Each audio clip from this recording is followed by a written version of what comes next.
Quando se fala em invasão de terras indígenas, muitas vezes se imagina aquele fazendeiro do interior, um garimpeiro com uma bateia na mão.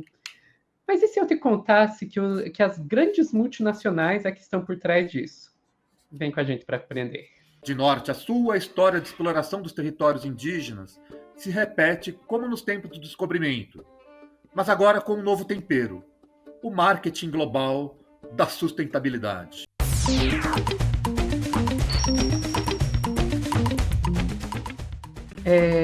Eu vou aproveitar aqui o espaço que o Meteoro me dá para divulgar o trabalho do pessoal do De Olho nos Ruralistas, que faz um jornalismo investigativo aí sobre o agronegócio que é sensacional.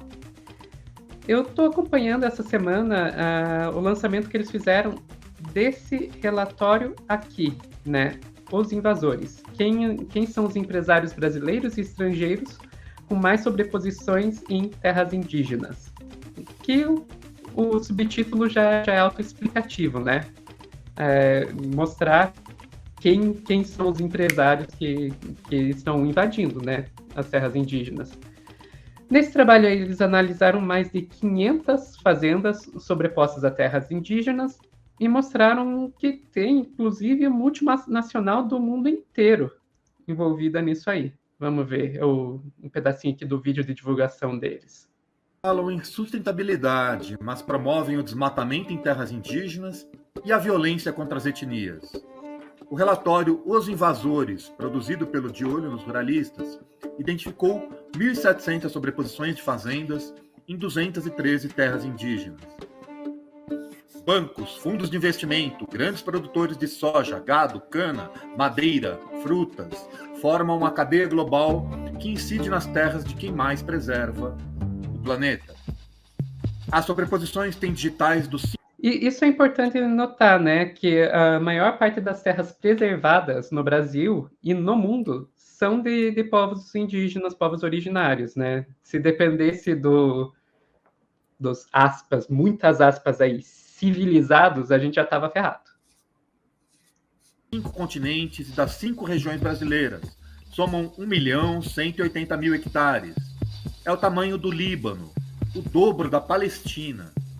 Gente, vocês estão entendendo? Só as terras invadidas, as terras indígenas invadidas no Brasil já tem o tamanho de um país?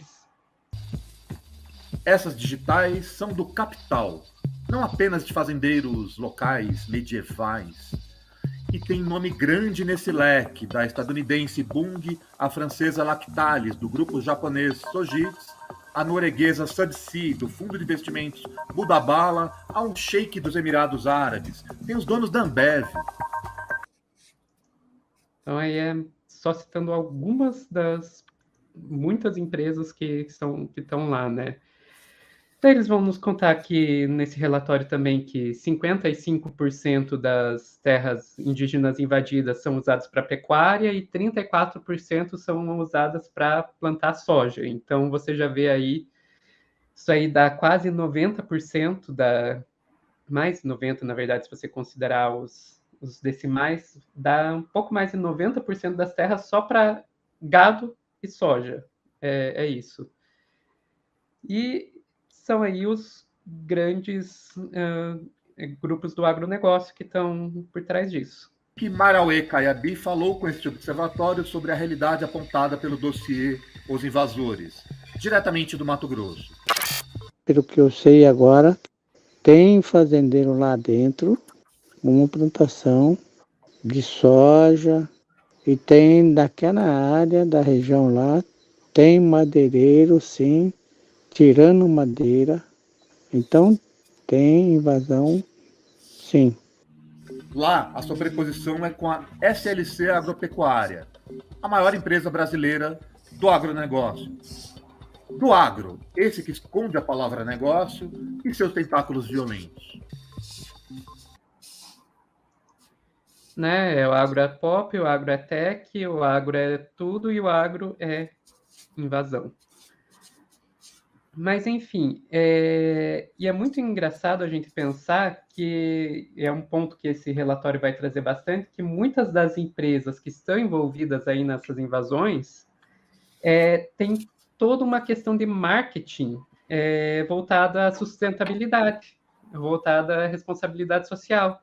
Inclusive, algumas delas têm até projetos voltados à sustentabilidade e à responsabilidade social. Então, é basicamente uma coisa meio... Eles vão lá, quebram a sua perna para depois te oferecer a muleta e fazer propaganda de olha quantas muletas nós estamos dando. É mais ou menos nesse sentido. A história de exploração dos territórios indígenas se repete como nos tempos do descobrimento, mas agora com um novo tempero: o marketing global da sustentabilidade. Acredita? Quem quiser. Acredita quem quiser. É isso. Então, Antídoto, o que você me diz disso tudo? É incrível como a gente ainda não superou o colonialismo, né? É incrível como a gente ainda se posiciona e se permite se posicionar enquanto colônia, né? Eu tenho a impressão que a gente não tem feito um bom trabalho, a gente, enquanto pessoas que se preocupam com o ambiente, em defender algumas questões ambientais para as pessoas que são leigas no assunto, assim, sabe? E eu acho que uma coisa que um vídeo como esse ajuda a explicitar, além da questão do colonialismo no século XXI, é a questão do racismo ambiental, que é um termo que, quando eu ouvi pela primeira vez, eu fiquei pensando, oi? O que tem a ver uma coisa com a outra, né? E que é muito bom para a gente entender um pouco melhor essas questões de ok, está destruindo a terra, está matando os peixes, as árvores, e a gente pensa nisso como uma coisa meio abstrata, né? Agora, quando você vê as pessoas que estão sendo atingidas por isso, e a gente vê que essas pessoas são pessoas racializadas, na imensa maioria das vezes, né? A gente, então, vê que a gente ser permissivo com esse tipo de coisa, um tipo de coisa que, se acontecesse na cidade, sobretudo na cidade de um país do norte global, seria inaceitável, e a gente vê como a gente, enquanto sociedade, consegue fazer uma vista grossa gigantesca para isso. Se a gente colocar isso como uma questão de racismo, isso de repente mexe um pouquinho mais com o imaginário das pessoas, isso de repente sensibiliza, porque a gente fala questões ambientais, as pessoas pensam a árvore, a água, né? Não, isso é uma questão de racismo, porque a gente permite que isso aconteça nos espaços em que a imensa maioria das pessoas são pessoas racializadas, né?